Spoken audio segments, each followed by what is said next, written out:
Bahagi rin ng tradisyon tuwing Semana Santa ang sinakulo o ang pagsasadula ng buhay ni Jesucristo. Pero sa Marikina may kakaibang sinakulo. Tampok ang mga kabataang sumasayaw. May news to go si Rauna Crisostomo.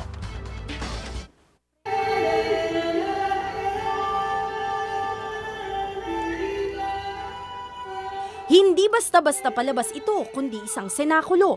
Taon-taon tuwing Semana Santa, ginagawa rito sa Our Lady of the Abandoned Parish sa Marikina ang pagsasadula ng buhay ni Jesucristo. Pero kagabi, kakaibang senakulo ang napanood ng mga Marikenyo. Dahil maliban sa senakulo, hinaluan din nila ng pasyon ng presentasyon. Kaya't lalo pang binuhay ng musika at sayawan ang senakulo.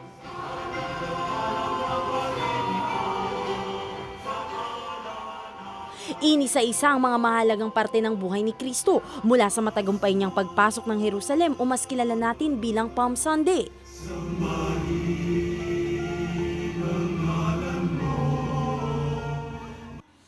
Hanggang sa pagkalulo sa kanya ni Judas.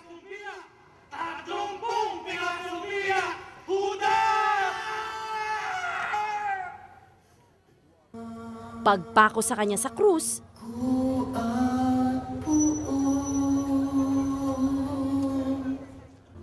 at muling pagkabuhay at pagbalik sa langit. Mga youth member ng simbahan ang bida sa senakulo kaya tumagal man ng halos 2 oras ang palabas, ni isa sa mga manonood walang nabagot. Maganda. Kala ko nga antokin ako eh. Yung mga pamangkin ko siguro.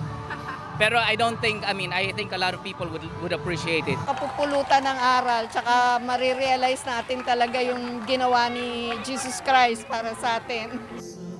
Pero ang senakulong ito, paalala lang sa ating lahat ng dahilan kung bakit andirito tayo sa mundo, ang sakripisyo at pagsalba sa atin ni Jesucristo. Gusto namin ipaalala sa mga tao kung ano ang dahilan ng Diyos Ama sa pagpapasugo niya kay Kristo dito sa mundo. Yung halaga ni Kristo sa atin lahat. Rauna Crisostomo, GMA News.